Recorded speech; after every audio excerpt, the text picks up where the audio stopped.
అందరికీ నమస్కారం. శివసేన ఛానల్కి స్వాగతం. ఈరోజు మీరు వినబోయే కథ పేరు అసలు ప్రేమ. రచించిన వారు సుజనాదేవి గారు. నీ గురించి నువ్వు ఆలోచించుకోవటం, నీ ఆరోగ్యాన్ని జాగ్రత్తగా చూసుకోవటం స్వార్థమో నేరమో కాదు. ఎందుకంటే నువ్వు బాగుంటేనే కదా ఇతరుల గురించి ఆలోచించగలవు, సహాయం చేయగలవు. ఎక్కడో చదివిన కొటేషన్ ఆమె జీవితాన్ని మార్చేసింది. మార్చుకున్న జీవన సరళి ఎన్నో విమర్శలను తెచ్చిపెట్టడంతో పాటు తన జీవితాన్ని ఎన్నో మలుపులు తిప్పుతుందని అప్పుడు ఆమె అనుకోలేదు. కానీ కాలగమనంలో ఆమె దృఢ సంకల్పం అలా ఆమెను నడిపించింది. దానికి కారణం అంతకుముందు ఆమె జీవితంలో జరిగిన, ఆమె కలలోనైనా ఊహించని సంఘటన. ఆమె పేరు సంగీత. చూసావా వదినా, ఆ రన్నా కాలేదు టింగురంగా అని ట్రాక్ సూట్ వేసుకొని గ్రౌండ్కి ఎలా బయలుదేరిందో. 4 పదులు దాటిన ఆ వయసేంటి, అలా తిరగటమేమిటి? పిల్లలు లేస్తారు, వాళ్ళ పనులు చూడాలి అనే బాధ కూడా లేదు. అంతేనా? ఇంటి పనులు వదిలేసి సమాజం సేవ కార్యక్రమాలని ఎప్పుడూ తిరుగుతుంది. ఇక పిల్లల్ని పట్టించుకునేది ఎప్పుడో. నాకైతే పిల్లల్ని ఇబ్బందులకు గురిచేసి ఎక్కడికి వెళ్ళబుద్ధి కాదు. ఇంటి ముందు ముగ్గులు వేస్తూ గుసగుసలాడుకుంటున్న పక్కింటి వనజ రమణిల మాటలు నిశ్శబ్దంగా ఉన్న వీధిలో నడుస్తున్న సంగీతకు వినపడుతూనే ఉన్నాయి. తను వినాలనే అంటున్నారని ఆమెకు కూడా తెలుసు. అయినా పట్టించుకోకుండా సాగిపోయింది. గ్రౌండ్లో నడుస్తుంటే వెనక వాళ్ళు మాట్లాడుకుంటున్నటువంటి మాటలు లీలగా వినపడుతున్నాయి. ఆవిడ మా ఫ్రెండ్ మదర్. అసలు ఇంటర్ అమ్మాయికి తల్లిలా ఉందా? ఈవిడే కాలేజీ పిల్లలా ఉంటుంది. అలా కనపడాలనే కదా ఈ వాకింగు. అమ్మో, మా అమ్మ అయితేనా ఎంత రమ్మన్నా రాదు. నేనలా వస్తే ఈ టిఫిన్లు, వంటలు, ఇంటి పనులు ఇవన్నీ ఎవరు చేస్తారేంటి మీకు సమయానికి అని అంది. నిజంగా ఎంత మంచమ్మో కదా. అమ్మంటే అలాగే ఉండాలి. మా కోసం మా అమ్మ ఎన్ని త్యాగాలు చేసిందో తెలుసా. అందుకే మా అమ్మంటే నాకు ఎంతో ప్రాణం. వారు నెమ్మదిగా మాట్లాడుకుంటూ నడుస్తున్నా సరే వారి ముందున్న సంగీతకు వినపడుతూనే ఉన్నాయి. ఏరా చిట్టి తల్లి, వస్తున్నావా? త్వరగా రా, నాకు టైం అయిపోతుంది. టిఫిన్ పెట్టేస్తాను. డైనింగ్ టేబుల్ పైన ఇడ్లీలు తింటూ తింటూ కూతురు త్రైలోక్య కోసం కేకేసింది సంగీత. వస్తున్నా అమ్మా అని అంటూ వచ్చింది త్రైలోక్య. ఆమె వచ్చేసరికి వేడివేడి ఇడ్లీలు చట్నీతో తింటూనే ఉంది సంగీత. త్రైలోక్యకు ఆమె ఫ్రెండ్స్ మాటలు గుర్తుకొచ్చాయి. మా అమ్మ అయితే మేము తినేంతవరకు అస్సలు తినదు. మేమంతా తిన్నాకనే తింటుంది. అన్నయ్యకి నాకు స్నాక్సో పళ్ళో ఏదో మాకు ఏది ఇష్టమైతే అది ముందు మాకిచ్చిన తర్వాత ఏమైనా మిగిలితే తను తింటుంది. మిగలకపోతే తినకుండానే ఊరుకుంటుంది. ఒక్కొక్కసారి నిన్నటిది ఏమైనా మిగిలి ఉంటే అది కూడా తనే తింటుంది. కానీ మాకు మాత్రం వేడి వేడివి వండి పెడుతుంది. అమ్మ కూడా అలాగే ఉండేది. కానీ ఈ మధ్య ఎందుకో ఇది వరకులా లేదు. ఇది వరకు తామే లోకంలా పొద్దుట్నుంచి రాత్రి వరకు క్షణం తీరిక లేకుండా పనిచేసేది. అప్పుడు పనామె కూడా లేదు. కానీ ఇప్పుడు పనమ్మాయిని కూడా పెట్టుకుంది. పైగా ఎప్పుడూ లేనిది పొద్దుటే వాకింగ్ అంటూ తాము లేచేలోగానే వెళ్ళి వస్తుంది. అలాగని లావుగా కూడా ఏమీ లేదు. తమను కూడా రమ్మంటూనే ఉంటుంది. యోగా చేస్తుంది.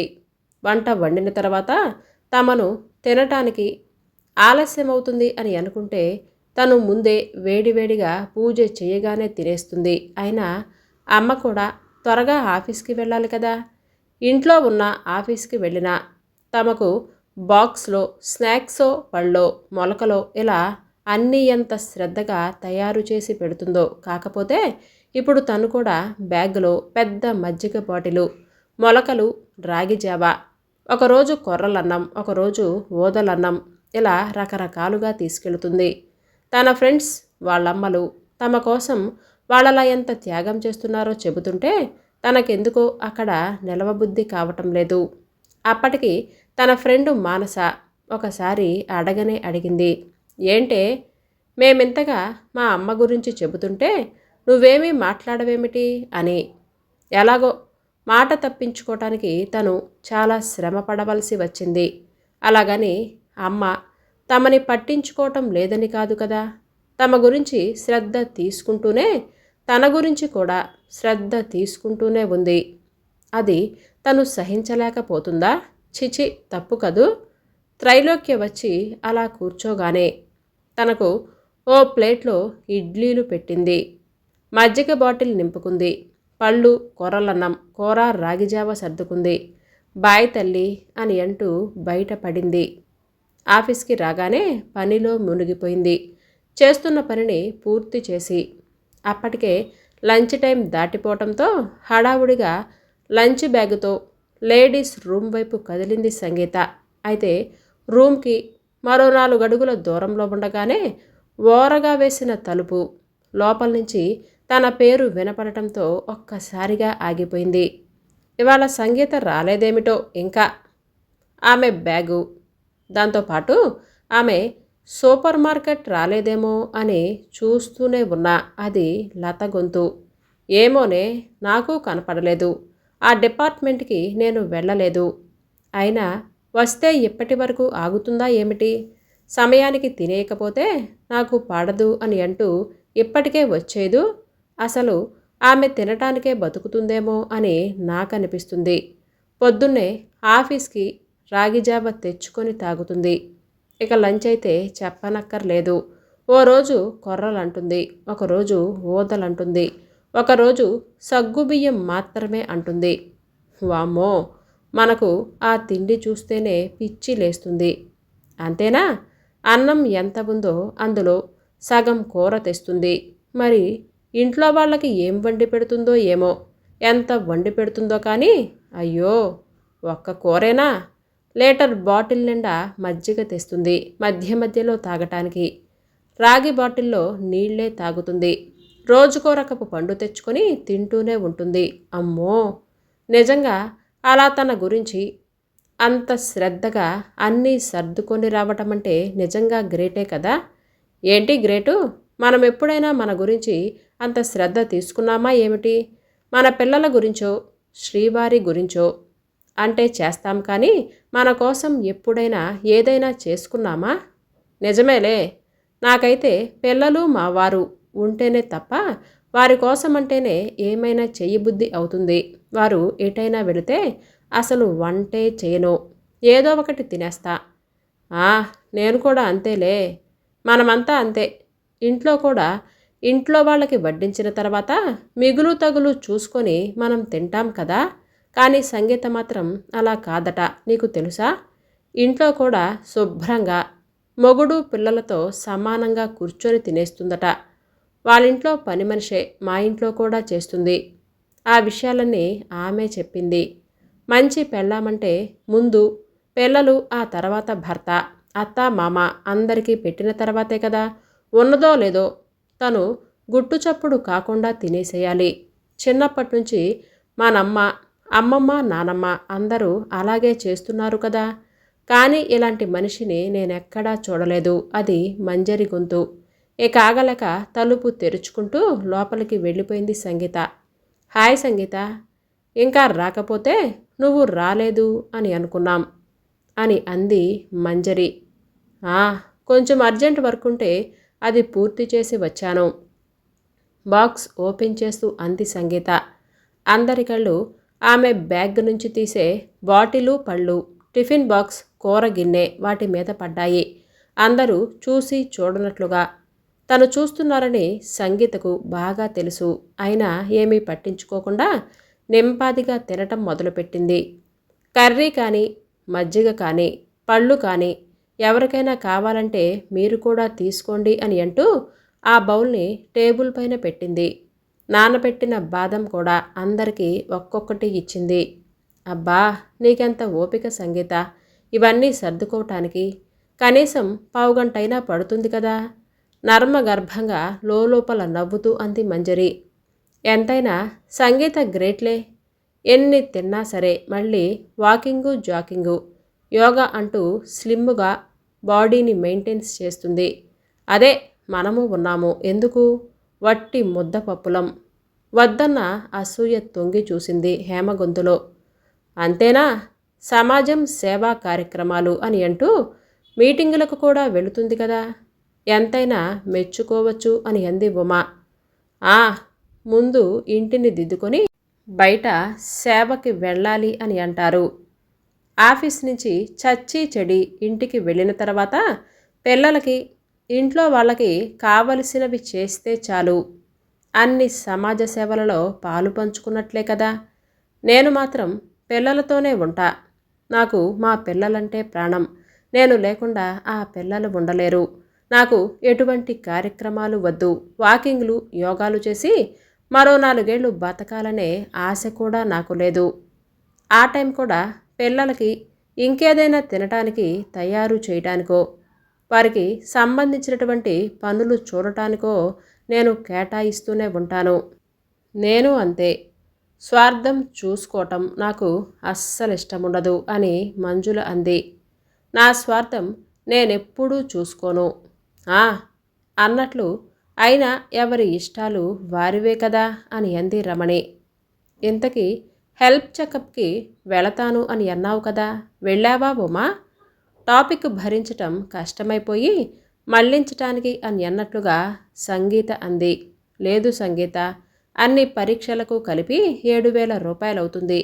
నువ్వు వెళ్ళమన్నావని వెళదాం అనుకున్నాను, కానీ ఆ డబ్బు పెడితే బాబు పుట్టినరోజుకి మంచి బహుమతి వస్తుందని నేను ఆగిపోయాను. నేను బాగానే ఉన్నాను కదా, వాళ్ళకి డబ్బులు తగలేసి లేని అనుమానాలు అసలు ఎందుకు పెట్టుకోవాలి చెప్పు అని అంది ఉమా. నేను కూడా దానికి పెట్టే డబ్బులతో మా పాపకు మంచి డ్రెస్ వస్తుందని వెళ్ళలేదు. ఆ బహుమతిస్తే వారి కళ్ళల్లో మెరిసే ఆనందం ముందు ఇంకేదైనా సరే దిగదుడిపే కదా. మనం ఉద్యోగం చేస్తున్నప్పుడు ఆ డబ్బులు మన ఆరోగ్యం కోసం పెట్టడం తప్ప అని అంటూ సంగీత ఇంకేదో చెప్పబోతూ ఉండగా లంచ్ టైం అయిపోవటంతో అంతా లేచారు. హలో, చెప్పవే వేద అని అంది త్రైలోక్య. సెల్ రింగ్ అవ్వటంతో ఎత్తి తన ఫ్రెండు వేదతో, త్రైలు, మరే మన మానస వాళ్ళమ్మ అని ఏడుపు గొంతుతో అంది వేద. ఆంటీకి ఏమైందే? హాస్పిటల్లో ఉంది కదా అని అంది త్రైలోక్య. వేద, త్రైలోక్య, మానస ముగ్గురు మంచి స్నేహితురాళ్ళు. మానసకు ఇక అమ్మే లేదే. వేద ఏడుస్తూ అంది. మై గాడ్, అదేంటి? నిన్న బానే ఉంది కదా, ఇప్పుడు ఎక్కడున్నారు? వాళ్ళ ఇంటికే తీసుకొచ్చారు. త్వరగా రా. మానస బాగా షాక్లో ఉంది. వేద పెట్టేసింది. త్రైలోక్య సంగీతతో కలిసి వాళ్ళ ఇంటికి వెళ్ళింది.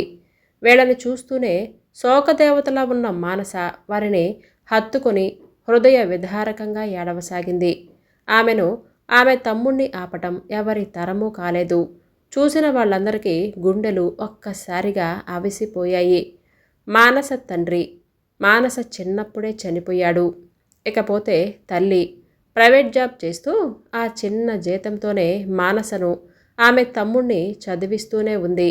గత కొంతకాలంగా ఆమె ఆరోగ్యం బాగోలేకపోవడంతో ట్రీట్మెంట్ తీసుకుంటూనే ఉంది. కొన్ని రోజులుగా మానస కాలేజీకి కాకుండా హాస్పిటల్లో ఉన్న అమ్మనే చూసుకుంటూ ఉంది. ఇప్పుడు హఠాత్తుగా ఈ విషాద వార్త. పిల్లలు చిన్నవాళ్ళు కావటంతో వారికి ఏ విషయాలు తెలియవు. మానస అమ్మమ్మ, మేనమామలు కూడా ఆర్థికంగా అంత ఉన్నవాళ్ళు ఏమీ కాదు.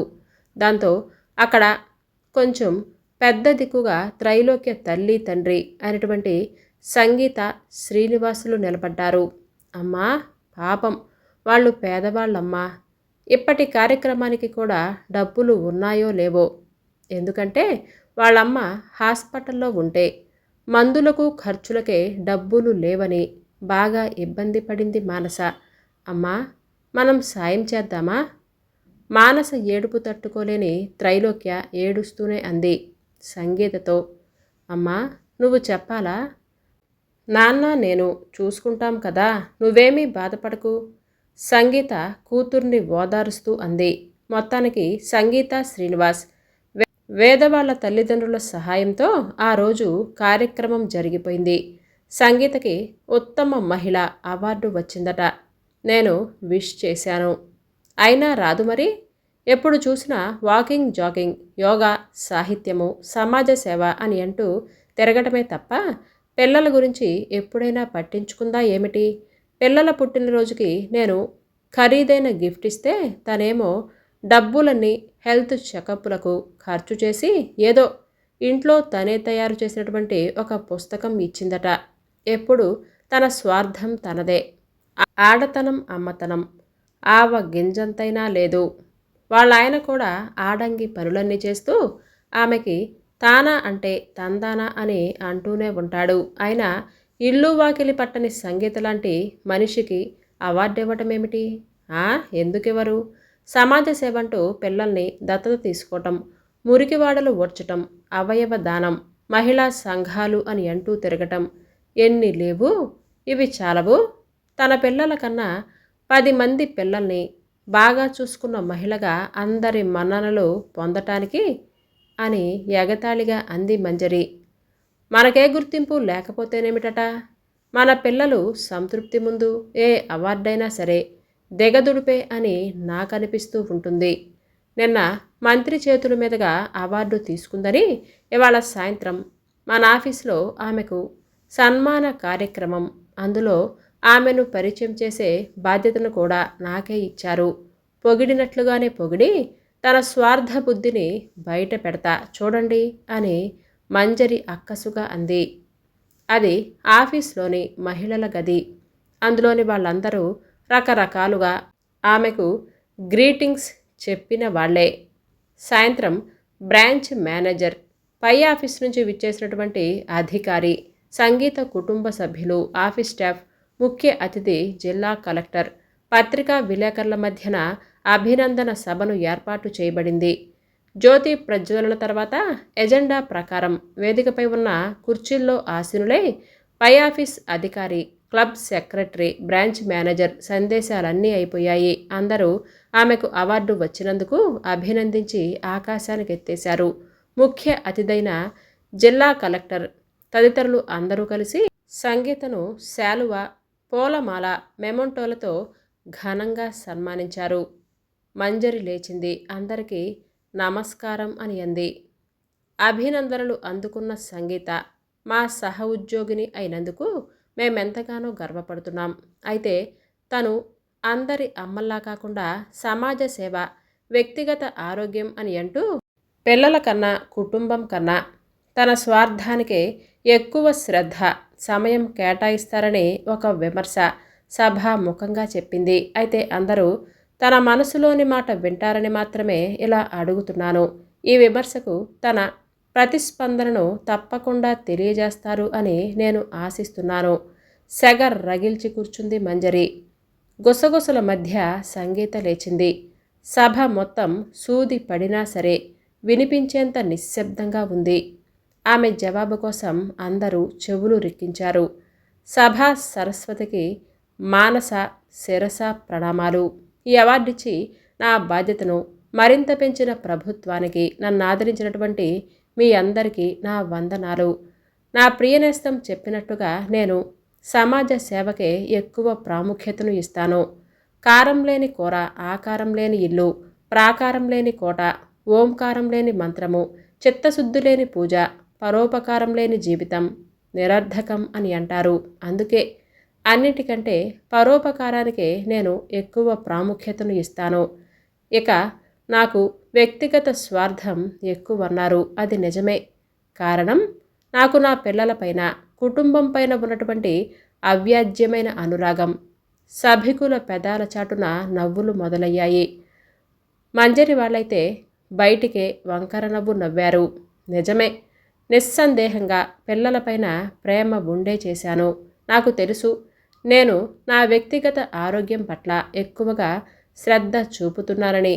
దానికి కారణం నా జీవితంలో నేను కలలో కూడా ఊహించినటువంటి ఒక సంఘటన జరిగింది. అదేంటంటే ఆ మధ్య నేను మా వారి బలవంతం పైన హెల్త్ చెకప్కి వెళ్ళాను. దంపతులిద్దరూ ఒకేసారి చేయించుకుంటే కొంత తగ్గింపు ఉంది అని అనడంతో నేను కూడా వెళ్ళాను. అందులో నాకు క్యాన్సర్ ఉందని బయటపడింది. చాలా ఒత్తిడికి లోనయ్యాను. అక్కడ డాక్టర్ చెప్పిన విషయాలు నా మనసుని కదిలించి వేశాయి. ప్రతి 7 మహిళల్లో ఒకరికి క్యాన్సర్ ఉంది అంటే ఆ వ్యాధి ఎంత ఘోరంగా ప్రబలిందో అర్థం చేసుకోండి. అంతేకాదు భారతీయ మహిళ కుటుంబం పట్ల చూపే శ్రద్ధలు ఆవగించంతైనా తన ఆరోగ్యం పట్ల చూపకపోవటం వలన ప్రారంభ దశలో తెలుసుకోలేక ముదిరిపోయిన తర్వాత ఏమీ చేయలేక చాలామంది మహిళలు ప్రాణాలు కోల్పోతూనే ఉన్నారట. ఒక్కోసారి క్యాన్సర్ అని తెలిసిన ఆ వ్యాధి నివారణకయ్యే విపరీతమైనటువంటి ఖర్చు భరించే స్తోమత లేక కొంతమంది సమాజం చూసే చిన్న చూపును భరించలేక బయటికి చెప్పుకోలేక కొంతమంది ఇలా రకరకాల కారణాల వలన చనిపోతూనే ఉన్నారు. అంతేకాదు మరి ఏ ఇతర వ్యాధి అయినా సరే ఒక టెస్టు చేస్తే బయటపడుతుంది కదా. కానీ ఈ క్యాన్సర్ మహమ్మారి మన శరీరంలో ఏ భాగానికైనా అంటే కాలేయానికి గర్భాశయానికి రొమ్ములకు ఇలా ఏ భాగానికైనా రావచ్చు. అలా అని టెస్టులన్నీ భాగాలకు చేయించలేము కదా. పైగా ఇది నొప్పి ఏమీ లేకుండా చిన్నగానే మొదలవుతుంది. దాంతో దాని గురించి మనం అంతగా పట్టించుకోము. కొంచెం అనుమానం వచ్చి పరీక్ష చేయించుకునేసరికి నివారించలేనంతగా ప్రబలిపోతుంది. మన భారతదేశంలో ఏ తల్లైనా తన ఆరోగ్యం గురించి పరీక్షలు చేయించుకోమంటే దానికి బదులు ఆ డబ్బుతో పిల్లలకి ఏమైనా కొనివ్వచ్చు కదా అని ఆలోచిస్తూనే ఉంటుంది. కానీ తాను ఆరోగ్యంగా ఉంటేనే కదా పిల్లలను ఎక్కువ కాలం జాగ్రత్తగా చూసుకునే అవకాశం ఉంటుందని ఎప్పుడూ ఆలోచించదు. మన దేశంలో తప్పనిసరిగా ఆరోగ్య పరీక్షలు జరిపే విధానం లేదు.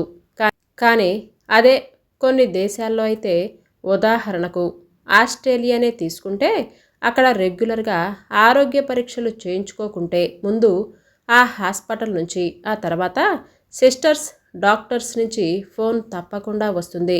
ఒకవేళ అప్పటికి వెళ్ళకపోతే స్వయంగా ఇంటికే వచ్చి తీసుకొని వెళ్ళి పరీక్షలు చేస్తారు. ఎక్కడ కూడా అలాంటి విధానం రావాలి. ప్రజల్లో వారి ఆరోగ్యం గురించిన శ్రద్ధ పెరగాలి. ఇప్పుడున్న పరిస్థితులపైన అవగాహన రావాలి. అందుకే నేను ట్రీట్మెంట్ తీసుకుంటూనే వారు చెప్పినట్లుగా యోగా, వాకింగ్, ఆహారపు అలవాట్లు వాటిపైన పెద్దగా శ్రద్ధ పెట్టాను.